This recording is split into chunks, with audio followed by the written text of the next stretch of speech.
continuiamo il nostro percorso sulla letteratura americana, quindi su questi grandi autori. Richard Yates è l'autore anche di Revolutionary Road, che faremo e che tratteremo più avanti, però è interessante già il suo incipit, perché dice: né l'una né l'altra delle sorelle Grimms avrebbe avuto una vita felice. Davvero l'incipit è antitetico rispetto a quello di Anna Karenina di Tolstoi, perché lì vediamo invece l'autore affermare che tutte le famiglie felici si somigliano, ogni famiglia infelice è infelice a modo suo. Ecco, no, secondo Yates invece tutte le famiglie sono infelici allo stesso modo, e in questo romanzo seguiremo le vicissitudini di due sorelle, Sara da una parte molto aperta, solare, e dall'altra Emily, la vera protagonista del romanzo. Due esistenze infelici, mediocri,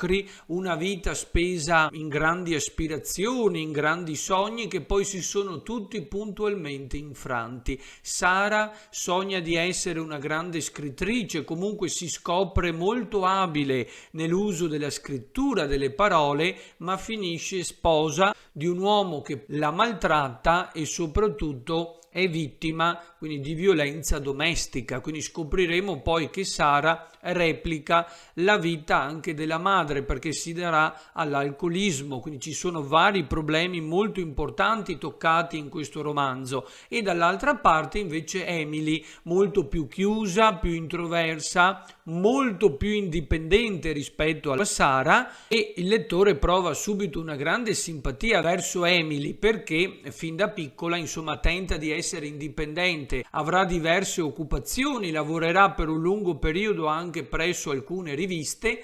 Però ecco, vedremo che questo romanzo è incentrato proprio sulla perdita, la perdita del lavoro, la perdita dell'amore, e quindi alla fine vedremo queste grandi carenze, questi vuoti, queste grandi mancanze che in realtà si trascinano fin dall'infanzia, perché la madre è molto particolare, cambia spesso casa, quindi sono costrette a traslocare continuamente, non hanno una dimora fissa, quindi non riescono a mettere radici. Il romanzo inizia negli anni 30 del Novecento, siamo a Manhattan, quindi nella città di New York, questa città moderna, dinamica, che sta crescendo e che sta cambiando. In un certo senso simbolicamente allude anche al cambiamento di queste due giovani protagoniste, di queste due bambine che non hanno mai un'amicizia vera, profonda, perché sono continuamente sballottate da una parte all'altra come dei pacchi postali. Ed è un romanzo che affronta molto presto anche il tema sessuale, perché le due bambine, crescendo durante l'adolescenza, iniziano proprio anche a parlare di sesso, a scoprire il proprio corpo, a fare le loro prime esperienze, e la più grande, Sara, inizia ad informare anche la più piccola. La cosa che vi colpirà fin dalle prime pagine è che Emily non è mai in grado di esprimere realmente ciò che sente, sembra sempre capire e cogliere ciò che gli altri non riescono a comprendere, non riescono a vedere. Lei sembra molto più avanti degli altri, cioè lei non è cieca perché è dotata di una profonda sensibilità, ma non riesce ad esprimerla. C'è sempre questo senso di inadeguatezza, di aspettativa mancata, di prestazione non data, quindi c'è sempre questo limite, quasi uno scalcinato muro, e la felicità è al di là dal venire, quindi non riuscirà mai a raggiungerla, e questo elemento corre lungo tutto il romanzo. Sara verso la fine morirà appunto vittima dell'alcol e delle percosse ricevute anche dal marito, e non si riesce mai a capire, rimane in sospeso se la morte sia stata accidentale oppure no. Questo dubbio che sarà poi interpretato dal lettore. Tutta la vita di Emily, la quale cambia continuamente luogo, cambia lavoro e soprattutto cambia moltissimi uomini, e di tutti quelli che lei ha avuto sembra non amarne nemmeno uno, ma non perché non sia capace di amare, proprio perché c'è questa c'è questo sentimento che non riesce a venire fuori, che non riesce ad esternare, quindi lei sembra sì voler amare, ma soltanto in potenza, non in atto, c'è un qualcosa che la frena, non riesce ad esprimersi realmente. Anche quando vedremo che perderà il lavoro, ormai quasi cinquantenne, non sarà più in grado di recuperarlo, perché è una donna, vive negli anni, poi quando è adulta vive tra gli anni 60 e 70 del Novecento a New York, e nonostante l'America comunque è ancora una donna, e per una donna di una certa età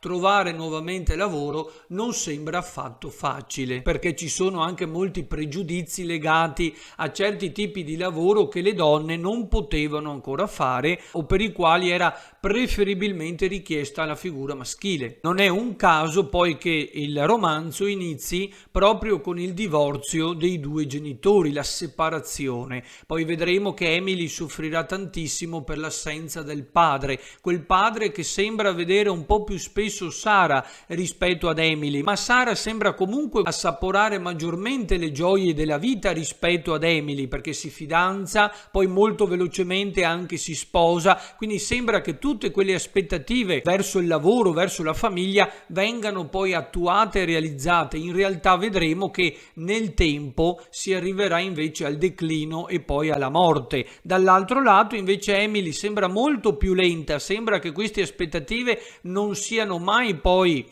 soddisfatte, e infatti sarà così, però è un processo molto più lento, e a un certo punto si fidanzerà con un poeta. Qui andrà a vivere da tutt'altra parte, ma questa persona è molto egocentrica, anche se non sembra, ma in realtà lo si capisce, il lettore lo coglie, e infatti pensa solo a se stesso, tutti i discorsi sono incentrati sulla sua abilità poetica, sulla propria arte. In realtà è un poeta che ha perso la sua ispirazione, non riesce più a scrivere, i suoi componimenti non sono più come quelli del primo libro, quindi è veramente in declino. Anche qui di nuovo l'aspettativa mancata, quel sogno, quel desiderio anche di sfondare, di diventare celebre, famoso almeno nell'ambiente letterario, viene meno. Emily poi ritorna a Manhattan frequentando molti uomini, ha moltissime anche esperienze sessuali, infatti spesso i suoi rapporti sono esclusivamente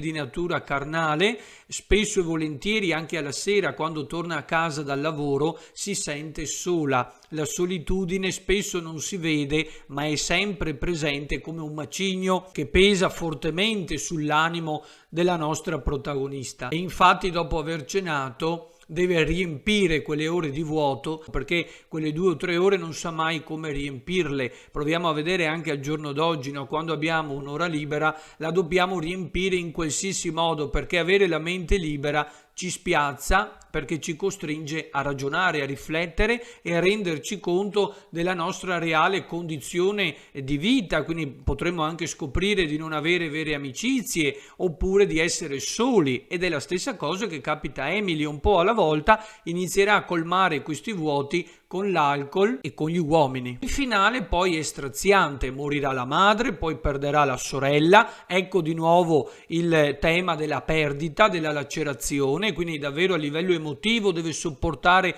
delle prove molto pesanti, ma alla fine rigurgita tutto l'amaro che lei ha accumulato nel corso degli anni e lo vomita addosso a suo nipote. Tirerà fuori tutto quello che si è tenuta dentro, la solitudine, la carenza degli affetti, inizia a fare delle insinuazioni di natura sessuale sulla famiglia di lui, quindi crea anche un grande imbarazzo. Non vi anticipo niente perché è giusto che ognuno lo legga per conto suo, però sembra veramente replicare l'esistenza e l'amaro provato dalla madre prima e dalla sorella maggiore poi. A 50 anni, proprio alla fine, che cosa arriva a dire? Sì, sono stanca. E la sai una cosa buffa? Ho quasi 50 anni e non ho mai capito niente in tutta la mia vita. Ecco, questa è la conclusione amara a cui arriva tutta la vita, nella ricerca affannosa di un qualcosa, del successo,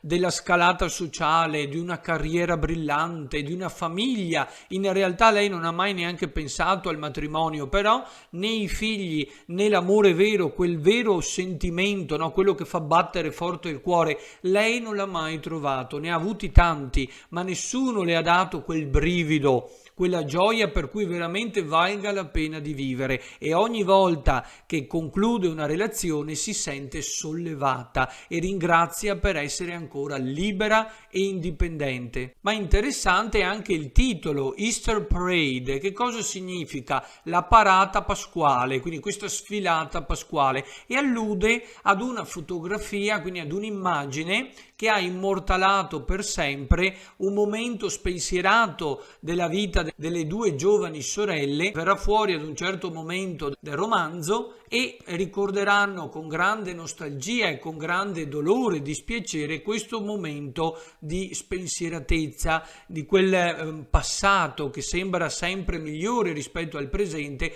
ma che ormai è morto e sepolto per sempre. Il padre scriveva i titoli per i giornali, sognava di diventare un grandissimo giornalista, ma anche lui non ha potuto farlo, non ha studiato, non è laureato, e quindi per lui questo mondo del grande giornalismo d'assalto, comunque del successo giornalistico, insomma, è a lui precluso. Infatti è molto felice quando la figlia Emily riesce poi a studiare e anche a laurearsi. Lei studia inglese, quindi studia anche letteratura, è molto brava, è una donna veramente brillante, ma molto fragile. Ecco, il titolo allude proprio a questa sfilata, che è poi una sintesi, insomma, metaforica di tutta la loro vita. Una sfilata perché la vita dura un solo istante, tutte le loro aspettative, tutte le loro vicissitudini sono il nulla, sono la mediocrità. Come dirà poi anche William Makepeace Thackeray nella Fiera della Vanità,